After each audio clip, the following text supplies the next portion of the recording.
Hello and welcome, Wear Many Hats listeners, to another episode of your favourite facilities management podcast. Before we get started with this evening's guest, I just want to do a little bit of begging, if that's all right. I would like all of you, and I mean all of you, that watch or listen to the podcast on either YouTube, Spotify, Amazon, to like and subscribe our content. We really want the podcast to continue growing, and the best way for us to continue bringing fantastic content is for you to support us. So please support us. Thank you. Okay, straight into this next exciting episode. Today, I am joined by Mark Woolcott, who is the Associate Director at Knight Frank. Hello, how are you doing? I'm very well. How are you? Oh, living the dream, mate. Living the dream. What did you think about that intro? Good? It's very good. Yeah, I think you should tell people. Well rehearsed. Yeah, I just made it up, actually. I was looking for the... You were? Yeah. Well, Mark, I think you should tell people to like and subscribe. What do you think? They should like and subscribe. Exactly. Good stuff. Good stuff. Well, listen, thank you very much for joining us, Mark. Really appreciate you giving us some time out of your day to run through your career and your experience within the facilities management industry. I'm sure people are going to find it very, very helpful if they're looking to move into the space. So, nice, easy question to begin with. Tell us a little bit about your career. Where did you get started? And how you got to where you are now? Yeah. So start from the beginning.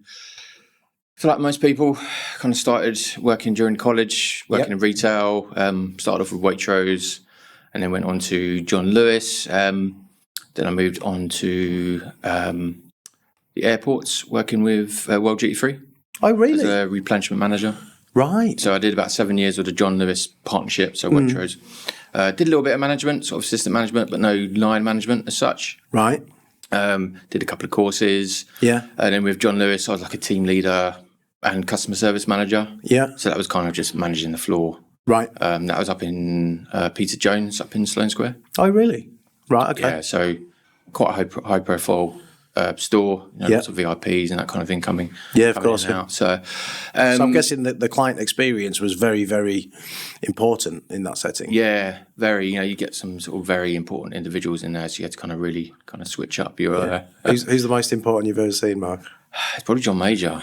Really? After retirement, obviously, because I'm not that old. Do you know something? We met someone only a couple of weeks ago, actually, that knew John Major very, very well and said he was one of the nicest people he'd ever been around in terms of being a public figure. Yeah. Used to bring him food and everything. Really nice guy. Yeah, I think the thing is because the ex-Prime Minister, he had to have bodyguards with him. Yes. So we had two guys kind of just shadowing him. Yeah. Across the shop floor. So, no, lovely guy, but obviously, it's just a bit of a weird one, I guess. Yeah, I think so. Because I was told, the guy said he was one of us because he grew up on a council estate. Yeah. But he was just like a normal guy, who happened to end up being Prime Minister. Yeah. Which is really interesting because you wouldn't think that about him, like when you see him. No, exactly. But, he was, very kind of important guy. I had a lot about him, so no. Oh, fantastic. Yeah.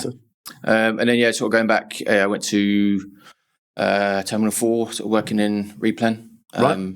That was, it was quite a tough one. It was shift work. Was that at Heathrow then? It was Heathrow, yeah. So it was sort of like 3 days on, 3 days off. So it was just you get out of kilt quite a bit. I didn't do night shifts, which was good, but, your week could maybe start on a Sunday. Everyone else is going out, having, drinks and doing whatever, sort of socialising. So, that was quite tough. And then I got a bit money hungry, I guess. Yeah. And I looked into recruitment. Oh, really? Yeah. So that's a swerve. It was, yeah. I mean... sort of looking back at it now, was it a good decision? Maybe not. But I got into sort of like temporaries recruitment, right? Which is kind of filling shifts. Yeah. I won't go into the companies that I was kind of working with. But no, that's fine. I was with one company for about 6 months. Because that's quite high paced. It was, especially very sales specific environment, isn't especially it? That role, sort of filling shifts and making sure you got the right candidates for the right roles. Yeah. Pretty stressful. Very. Yeah. Yeah, everything was recorded, all your calls in terms of how many you made. Right. Obviously, all your sales figures, how much, because it was basically about profit. Yeah, of course. Most of the time. So, and you had to make an increase week on week. And if you didn't make that, you were in the naughty list and, you were kind of dragged to head office and... Oh, God. You were the kind of have-nots sort of thing. And you might have sort of one guy in the corner who's making X amount and, changes his car every month and you watch and that kind of thing. And that's kind of something you kind of aspire to. But that was them. That was what they got into. So yeah, of course. Yeah. I left them. The sort of bonus or commission, as it wasn't quite coming my way. So right. I took a risk, moved to another sort of company that was local. Right. Unfortunately, under 3 months, they had to let me go because of they lost a massive contract with, I think it was Sky actually or something like that. Oh, really? So that knocked them out of the water. Yeah. So they let me go. What was that doing? Was that where you moved into FM or? No, that was recruitment still. Oh, recruitment still. That oh, was right. So you weren't scared off from the first one. You went back in there. I gave it another hit. Okay. And it just didn't work out. Yeah. Can I ask how old you were then, Mark? 25. Right. Okay. Yeah. 25, Yeah. so only a couple of years ago. Yeah. I was going to say you look like a young fella. To be fair, so. Yeah. I was 25 at the time, so I was still quite impressionable, and still young. You think you know everything, but clearly not. No. If only we knew then what we know now, as they say. Massively, yeah. And then I was out of work for probably about 6 weeks. Right. I tried sales jobs. It was all like 0-hour contracts. Yes. 100% commission. So you turn up to an interview and it's you don't actually get a wage, but whatever you make, you earn. Sort of I've done it. I know that world. Yeah. Yeah. So that was tough. Tried retail jobs. Right. Just companies just wouldn't have me. Right. I had my CV up on one of the platforms. I don't know which one it was, and I got a interview, straight meeting with a building manager called Mary, over in St Pancras Chambers, right, which is where the hotel is. Which one? St Pancras Hotel. Oh yes, I do. The Yeah, train station. Yeah. So this was the residential section of that development. Right. So it had been bought. It was a sort of Victorian building. Yeah. Been bought by a developer. Right. It's now a Marriott hotel and apartments. It is. Yeah, it's lovely. Yeah. Yeah. So met with Mary. She had a sort of meeting, colleague shows, and then she appointed me next day. So I joined as my job title was a concierge officer. Right. Okay. Sort of working sort of front of house, but at the time it was master of all trades, I guess. Sort of a bit of cleaning. Yeah. Not maintenance as such, but kind of just going around, make sure everything was all right until the cleaning team kind of started. Yeah. Because as a team, we were quite in our infancy. Right. So, okay. Sort of learnt the ropes there. So I worked with Mary for about 6 months, I guess. Yeah. Unfortunately, during that time, she wasn't very well. So me and my colleague, when she was off, kind of were given quite a lot of autonomy. So, right. Looking after certain systems, getting to know the building. And after about 6 months, she promoted both of us to senior. Oh, really? Senior officers. Right. Off her own back. And then it must have been around the October time, a position became available at another development as head of concierge. And she basically said, go for it. Really? Yeah. So really, sort of pushed me into whether that was a good thing or not. I don't know. Want to get rid of me. No. But it sounds like it set you on your way. So it sounds like Mary was a bit of a mentor for you. Oh, massively. Yeah. And even then she was still with the firm. So, the difference that she made to my life at that period of time, I think my confidence was quite shot from the previous experience I'd been through. Yeah. I think she kind of noticed that. And I was sort of making errors, nothing catastrophic, but it was more like just forgetfulness or just not being able to concentrate on things. Yeah. And she just really sort of steered me in the right direction. That's really good though, because am I right in saying that was kind of around the time of the financial crisis when you were looking for work? It would have been probably a couple of years after. So this was tail end. When I first joined with Mary, it was tail end of 2009. Yeah. So we were just kind of coming out of that. Yeah. But still the economy was still in a shock, wasn't it? So, being young and then trying to find a role and, it's pretty clear to me that Mary probably recognised he's got skills and ability. He just needs some support because he's had a tough couple of years. Yeah. Yeah. So I suppose as everyone, you fall into it. Yeah. I didn't grow up wanting to work in building management or facilities management. Nobody does, quite interestingly. Nobody said, that's it, I want to be an FM. Yeah. Well, no one gets exposed to it, really. I mean, they don't. Senior FM concierge. Yes. Yeah. So I remember it quite well because I just started playing for a local rugby team, sort of getting back into it. Yeah. I had my first game of the season the weekend before the interview. Really? Obviously a bit eager and basically managed to get a black eye. I know. So I've not been out on the weekend scrapping. Yeah. And the first interview was actually with the client as well. So wow. That was quite interesting. Luckily, HR and my then-to-be boss kind of stuck up for me and kind of explained the situation. So got the position. And that was as a building manager? No, that was just as a head of concierge. Right. Okay. So it was sort of 4 buildings within an area. So there was an estate manager, myself, and then other concierge officers. Right. Okay. Well. So you've had quite a big background in terms of that customer focused environment. That you know, pushing the boundaries. You know, service levels have to be high, kind of scenario. Yeah, and I think those two sites in particular were kind of new developments, new builds, Right. newly refurbished. So I was kind of not specialised in it, but I was quite good at looking at mobilisation. Yeah. You know, looking at what sets up a building. Right. So on and so forth. So we actually spent a good bit of time at Baker Street because the building wasn't ready yet. Right. Okay. So I probably spent about 2 months there working with the estate manager at the time and my colleague. Right. Okay. Looking at setting everything up. So, and yeah, that was a good experience. I think from the sort of, not that my wings were clipped as much, but the new builder manager I was working for was very much, this is their job, that's my job. Yeah. So I kind of felt like I was sort of treading water a little bit and just not really kind of progressing. So you weren't getting involved in the projects you were previously with Mary, I suppose. Yeah, it was very much kind of, you know, look at the front of the house, look after the building. That's this is your JDQ. Stick to it. Yeah, right. Okay. And some people do. You know, they operate like that. But there's nothing wrong with that. It is what it is. And you know, there wasn't necessarily like any conflict between me and that individual. But we just were different characters, and I wanted something else. And at the time, there was a potential role for an assistant estate manager, right? Which I was then looking to go into. Yep. But I think because it was quite a new build, a lot of kit in there. They basically needed a technical services manager, right? So similar to like Ali, who you've met with. So that meant my kind of role was kind of squashed out, right? Okay. And then I was offered a interview as a building manager, right? For a small site. It was only like 8 sort of high-end apartments. All right. Okay. But residential predominantly up to that point. Yeah. Okay. Yeah. So it was residential again. Took the interview, got the job. Did that for about a year. Right. And there was more sort of buildings in the estate. Yeah. And there was a larger building, which was probably about, I don't know, not quite as high end, but it was sort of, you know, around a sort of High Park area. Right. Okay. Not a bad area, is it? Yeah, exactly. So they were sort of older buildings. Yeah. Bit of character to them then. No, unfortunately. Okay. No. So I wish I could say it. Well, see, when you assume you make an ass out of you, an ass out of me.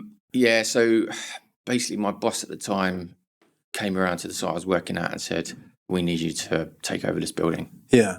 Now, basically, so right. Literally, that was on the Friday, and on the Monday, I took over this other site. Right. Okay. So you had 2 sites then? No, someone else sort of took over for me on another. It was another colleague, funny enough. So which was good. So that allowed someone else to then kind of progress. To progress as well. Yeah, they were more sort of succession planning in process there, effectively. Yeah. And the beauty of it is we're all employed by promise, so we weren't employed by either the client or a contractor. Yeah. So that path is a bit clearer. So just to be clear for the listeners, this is now at Knight Frank Promise. Yeah. Yeah. Okay. Cool. Yeah. And learned on my feet fairly quickly. It was not a great building. I think my first week we had issues with the boiler system exploded. Oh God, really? The boiler room flooded. The electrics basically all went. So we had that. So we had no hot water, no heating. No. For about a week. A week? Yeah. And in Resi, that's a big deal. Oh, massive. Oh, yeah. Yeah. So it's almost on the flip side to commercial. Yeah, without a doubt. Yeah. There's an emotive response to it, isn't there? Yeah. I live here, get it fit. Yeah, I can imagine. Very, very much so. So trying to explain to people what was going on wasn't great, but. So that's how you start a new build. Yeah. But that gave you a thick skin pretty quickly. And anyway, they fixed it. And then when they're actually refilling the system, there's some valves up on the roof plant room, airing valves. Yeah. And someone left one of them open, and it flooded the top plant room. And water gushing down 26 floors of the site. So. Oh, what, into the units as well? Yeah, it kind of bypassed some of them. Yeah. Others not so much, especially I suppose you call them the penthouses. They well, there's sink or swim, and then there's do the breaststroke. Yeah. So it was quite dramatic. Yeah, it sounds dramatic. Yeah. So yes, I was there for about 18 months, I think. But during that time, there was a lot of illegal subletting going on. Oh, right. Which is basically, let's say you rent me your apartment. Yeah. I then go rent it to someone else. at an even higher price to make money off it. Yeah, and obviously that's you need to have a license and so on and so forth. So there's a lot of that going on. So how interestingly, how would you identify and then deal with something like that? I think that'd be quite interesting for our listeners. Like, how do you identify it and then how do you deal with it? There was a couple of ways. I think the first one was literally manually going around with forms, knocking on people's doors and sort of cross-checking against who the occupier should be. Yeah. 9 times out of 10, it wasn't the person who it should be. Oh, really? And you'd either report it back to the owner. Yeah. Sometimes the owners would unfortunately be in on it as well. Were there cases where the person that was leasing it just didn't know? Sometimes they didn't know. They thought that they'd secured a property that was legit. Yeah. And then I remember having a couple of owners come into me saying, this person's in my apartment. It's not the person who we interviewed. No. For the lettings. So yeah. There was quite a few agencies in the area that were specialising in this situation.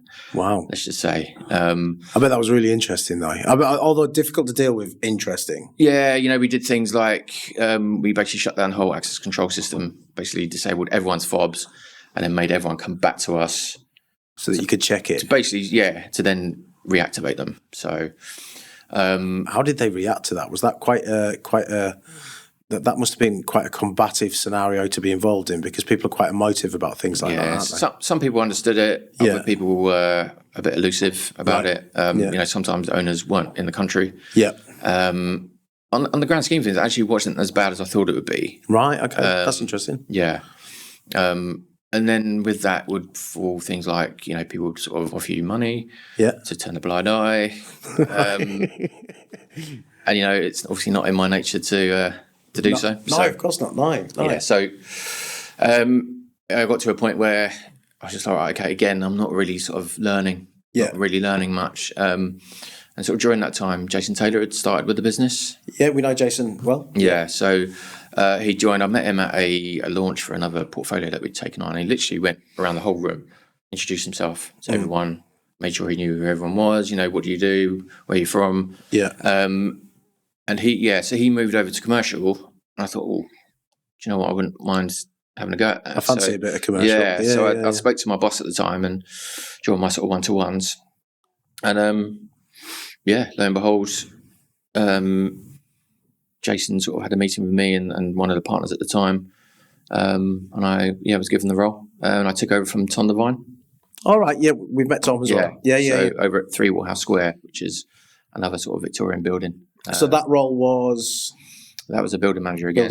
Yeah, so it's basically kind of like for like, but from resi over to commercial. Right, and how did you find that transition? Very good, if I'm honest. Yeah, it was very good. Yeah, I mean, things like budgets are just completely different. I'm not saying there's an endless pot, but in residential, it's people's lives. It's where they live. They don't their want money. They don't want to be. Yeah, exactly. With businesses, they have a lot more kind of money, a bit more kind of expendable income. So budgets were much better. We were a lot more involved in budgets as well, actually setting them, decision making. A lot more involved. Yeah. So, I'm guessing as well, you probably get to be more imaginative around how you spend that budget, which would mean that you could offer alternative solutions and things, which is probably more enjoyable. Yeah. It would be for me. Yeah, so. And you understand things better. It's why can't you spend this? But why can you spend that? And you understand where all the money's going. Yeah. So no, that was really good. I took over from Tom. Tom was a really good builder manager. And, you sort of showed me the ropes on that and it was all very seamless. So Tom moved over to a new build over in St. James's, I think it was. Right. So that's when I joined commercial. Right. And then you've gone from strength to strength in commercial, really, haven't you? Yeah. I mean, it's been a few sort of years, but I've had some really good line managers. So Jason was one, Mark Healy was another sort of as a building manager, and both of them, plus some of the surveying team really sort of moulded me, mentored me. Right. So I've kind of taken a chunk of everyone who I've kind of worked for. Yeah. Just got to mould myself, I guess, as well. Yeah. So those mentors have been quite important to you throughout your career. Massively, yeah. And they've always been very sort of open and honest with me, very fair. So yeah, I had probably quite a lot. And that's the sort of business as a whole. So yeah. And then probably a few years later, sort of tail end of 2019, Alberto joined us. Yeah. I was line managing him. Right. And then I was appointed as a senior BM. So at that time, I'd taken on another site as well. So I got 2 trophy sites I was looking after. And then Alberto came on and took on 2 smaller sites. Right. Okay. So you kind of became a mentor for... Yeah. So line managing, mentoring Alberto, sort of showing him. So that succession planning is really, really evident throughout. Yeah. So it sounds like it's a very important facet. Yeah, we get people coming from all different backgrounds. We've got people from security, reception. Yeah. I've got one guy who used to be a pub landlord. Right, okay. He's a facilities manager now. He's absolutely, smashing it. Yeah. Probably got great people skills. You'd have to. Yeah. Oh, yeah. Yeah. Really, really good. We've got such a mixed bunch of people and, different levels of experience. Yeah. It's really, really good. So it's quite cool that you're recruiting from, because a lot of people would go, I think as human beings, we tend to go down the path of least resistance a lot, don't we? That's how we are. Yeah. So experience. But it sounds like you're kind of looking for qualities in people, and it doesn't necessarily matter what role they've done before. If you think they have those qualities, you're bringing them in, and it's different, isn't it? Massively, yeah, because we're limited as to how much we can work with them because of systems and so on and so forth. But there's certain things which you can show them. Certain like risk-wise, compliance systems. Yeah. Not necessarily financial, but people learn those fairly easily. And they do. You can always recognise in people when they've got that kind of mindset. Yeah. They're going to work hard. They ask questions. Yeah. Then we had a little blip, obviously, sort of towards the beginning of 2020. Right. with COVID and so on. It was only minor, wasn't it? Yeah. And that, obviously it changed things quite a bit. Yeah. And then about 18 months ago, there was an AD position became available. Yeah. Mark Healy, my boss at the time, threw my hat in the ring, and here I am. Oh, well, congratulations. Thank you. It's been quite a journey for you, though, really, hasn't it? I would say that, you've really come through the ranks, from an entry-level position to, a senior director position, in a career that spanned about 14 years. Yeah. And that's great progression. It's great to see. You must be quite proud of that. And I think it's been fairly steady as well. It hasn't been kind of, all within a flash. Yeah. So I've kind of learned the ropes on each level, so to speak. But sometimes it's a case of sort of pushing their boundaries and maybe taking something that maybe you're not that comfortable with yet. Yeah. Just say yes and then fake it till you make it. Well, exactly, yeah. I was quite apprehensive about it, but with Jason, Mike, and Mark at the time, they all sort of gathered around me and really, really good, really supportive. Yeah. I hadn't really kind of looked back, I guess, and 14 years with promise, as one of my colleagues says, you probably get less for life. So. Well, to be fair, you do, I think. For murder, sorry, yeah. On good behaviour anyway. Yeah, well, exactly, yeah. So that's been really good. And I think, again, because we've got so many people that work with us for such a long time, we've all kind of grown up as a business, Yeah. It seems to be that there seems to be quite a good sort of spirit associated with it, which... from outside looking in. Yeah, it's very cliche, but it's that kind of family, that family kind of feeling. Because I still feel like I'm a 25-year-old when I look back at it, because I've kind of grown up with these people in these positions. Yeah, I still feel like the young kind of whippersnapper. Yeah, so do I, till I see the belly in the mirror. I can't get rid of that. So I have to sort of remind myself I'm not. I need to be responsible. And yes. Carry yourself slightly differently. Exactly. So, but no, it's been really good. I've got a really good team around me. I've got a team of about 15 building managers, facilities managers, senior building managers, ABMs. And I've got a really great team. A real variation of roles as well. Really, it's really sort of good mix. So, and it probably helps that you've done most of those roles in your career, so you can really empathise with some of the issues that they would be having on a day-to-day basis. Absolutely. Yeah. And sometimes I can then help them resolve these issues, Yeah. But been there, sort of done it. Yeah. Dare I say, sort of lead by example. Yeah, without doubt. But you do have to take different approaches with different people. Not everyone is the same. We're not. No, I agree completely. Yeah. 100%. So, what I may have done in the past may not work for other people. No. We're quite process driven, and processes work in a certain way. Well, you kind of have to be in our industry, don't you? Because of the metrics that we're working towards, there has to be a process, a rationale behind everything that we do. Yeah. So, you have to treat people differently. And that's whether it's someone sort of at the beginning of their career or the end of their career. Can have quite a big impact on people's careers. So some people you can take them around the corner, give them a kick in, and otherwise you just can't be nice. Yeah, exactly. I'm messing. Yeah, but you got some people where they are very experienced, so you don't need to tell them what to do. It's just more just being supportive and being there for them. Just that guidance or support to achieve what they want. It's the impact that you can have on someone's career. Okay, you don't want someone ending their career.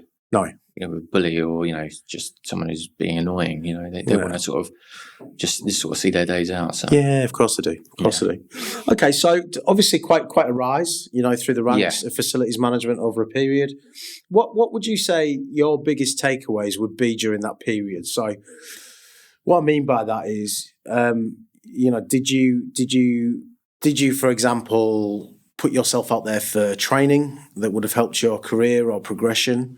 What did you do as an individual to sort of keep moving that forward? Because it has been, as you said, quite a steady rise. So what did you keep doing that enabled that rise, I suppose? I suppose it's putting yourself in a position where you're sort of needed, right, and sort of valued. So, asking questions, putting yourself forward for things. Yeah. At the same time, not putting yourself forward for too many things because, we're only human. You could end up burning yourself out. So, this is true. And 9 times, if you do it too much, it doesn't get done properly. Yeah. Which isn't going to help. Yeah. I suppose it's, trying to take things off your manager. Yeah. Trying to not make them redundant, but essentially you should be wanting their job and sort of taking over from them. Yeah. Making their life a lot easier or, so they can concentrate on other things. Yes. And then sort of creating your own path to a point. But right. I suppose it's about taking chances. If someone does offer you a position or offer you something, then you got to sort of calculate it, but maybe take them up on it and just see what the pros and cons are. Yeah. Okay. So in terms of, so obviously we've touched on mentoring. Yes. Okay.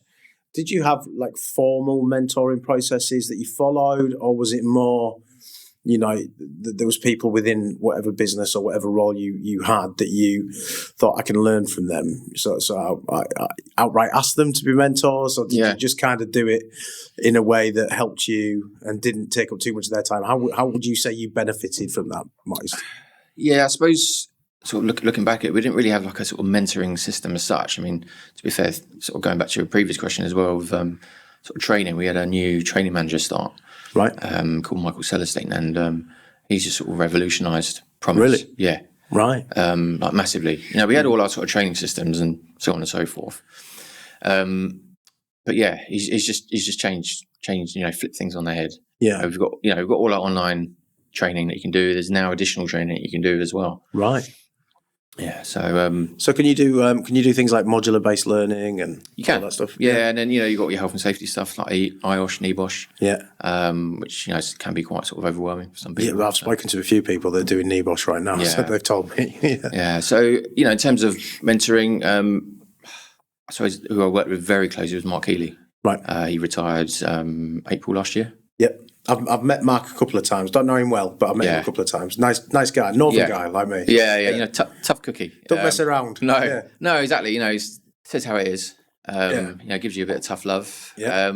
But I just learnt so much from him. Again, sort of processes and that kind of thing. I kind of thought, I know a good bit, and I started working with Mark, and I was like, actually, I don't think I don't actually. Yeah. That's how you learn, though, isn't it? No, exactly. You can't learn what you already know. It's about what you don't know, and you don't know it until somebody goes, it's one of those scenarios. And unless learn from your mistakes. Yeah. Don't do the same mistake twice. Yeah, as long as it's not really bad. It's really bad. Well, we're all fallible, aren't we? We all make mistakes. Everybody does. Yeah. I think it's about creating an environment where people can own up to their mistakes, because some people feel like they can't. Some people are like, oh God, I don't want to admit that that's happened. And then once a mistake has been made, supporting that individual properly so that they know what not to do next time. No, exactly. And everyone makes mistakes. Yeah. I think if you sort of share that with people as well and sort of make them realise everyone's human, it's not an issue. So, and then going back to the sort of mentoring, we have training champions. Right. So when someone starts, they basically have like an induction for sort of like 2 or 3 hours. Then we have a regional induction as well. So everyone goes to head office and sort of meets all the new starters, kind of meet up together. Yeah. And then all the directors attend that as well. So then you'll have like a mentor and or buddy who will kind of work with you throughout your sort of first few months with Promise. Get through your probation. Yeah. And then you're kind of set free. So okay, where you go? Out into the woods. Yeah, but there's loads of training available. Yeah. But a lot of it is on the job. Okay. On the job sort of training. I think it has to be in this industry, doesn't it? Because there's so much that you guys have to get involved in and deal with. And, yeah. You know, you can't learn it from and to be fair, I think we'd all go mental if we sat to sit and read it. Something we did recently, which was really good, sort of M&E familiarisation. Right. So we had a big site down in Waterloo. Yeah. So loads of plant. And not everyone knows that much about, all the plant and everything that goes with it. It's dark art, isn't it? Yeah. And if you don't ask, you don't get, sort of thing. Yeah. So what we organised basically two days going around the site. There was sort of 8 stands going around all the various different plant rooms with contractors in there, sort of explaining what the kit is, what it does, how it relates to X, Y, and Z. Yeah. And we had over the 2 days, probably about 50 people attended. Right. Of all different, I went myself as well. Yeah. Mike went, and we also had some of the surveying team go as well. So they're obviously Knight Frank. We are Knight Frank Promise. Yeah. We invite them along as well because they deal with the buildings as well. So we had quite a few graduates on there as well. Right. Okay. So that was really good, really promising. It all got videos. So it's all on our sort of learning database. So. Right. Okay. So if you to sort of pivot on a different note, if you were a young person now, knowing what you know now about facilities management, how would you go about getting into the industry? That's a very good question. I suppose you need to know about it to start with. We're hoping to change that, hence the podcast. And you probably need to start maybe in the kind of front of house or kind of security kind of role. I know there's different routes to get into it, but normally you're not that exposed to it. So we don't do graduate roles, so there's not that option, unfortunately. But I suppose it's maybe trying to join one of the sort of maybe smaller firms, or getting into a front of house contractor or a security contractor. Yeah. And then work with the building manager or facilities, whoever it is, to try and learn those skills, plus about all the different systems, and sort of learn about what the building is. Because it's great knowing all your occupiers and how front of house works and the security works, but then also now how the building works as well. So do you think there's any core skills that young people could develop in other ways that would help them within facilities management? I suppose customer service would be a big one, right, to start with. If you've got good customer service, that can get you quite a long way. Yeah, that's dealing with colleagues, dealing with your occupiers, dealing with clients. Yeah, that's probably a base of it to start with. Right. I suppose maybe try and get into it young if you can, but again, like not that many people know about it. So you're probably looking at your mid-20s by the time you actually. Yeah. Because I think that's something that we probably need to try and change, that we're not great at in terms of creating those pathways for young people. I know there's apprenticeships and graduate schemes in certain areas. Yeah. But, it's just not something you hear of a lot. And, by the same time, things like engineering, we're struggling for engineers. Yeah. And it's like, well, why did someone just decide that they're going to become a lift engineer or a general engineer? Well, everybody wants to be a social media influencer these days, don't they?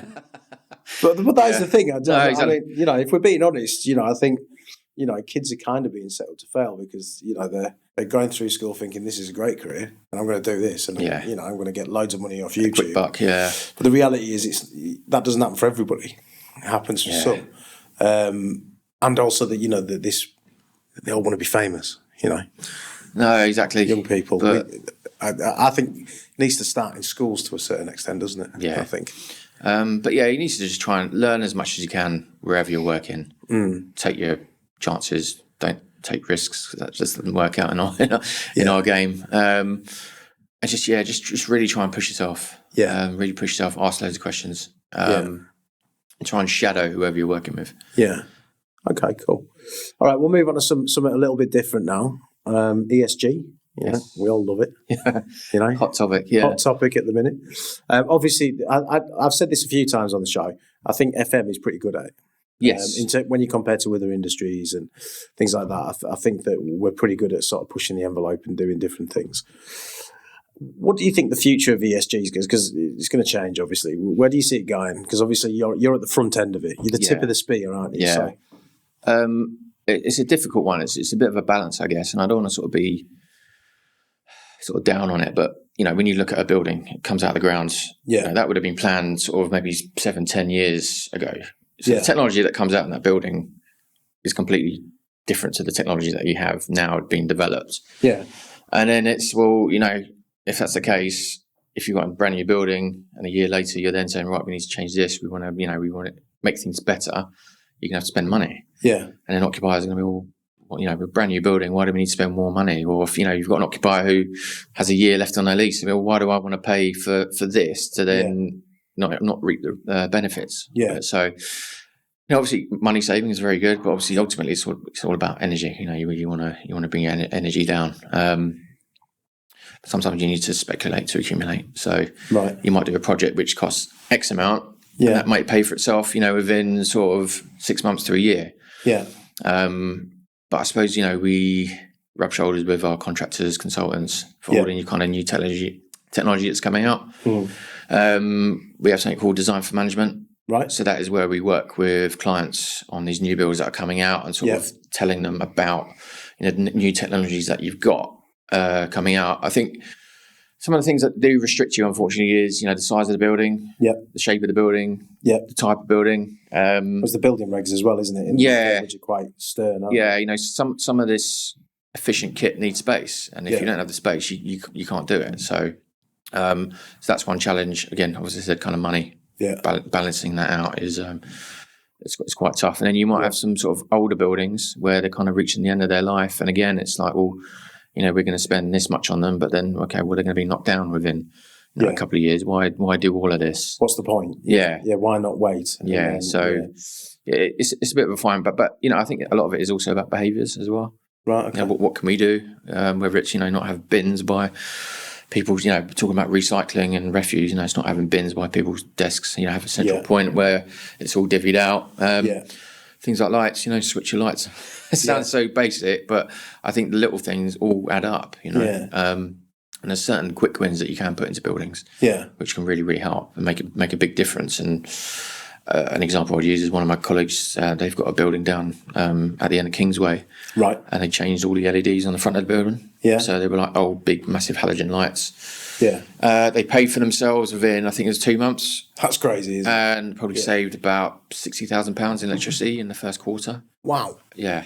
So, just things like that. Yeah. Is, it can have a massive benefit, and, but you have to get buy-in from your occupiers and your client as well. So because it's that initial capex, isn't it? Where they're like, whoa. Yeah.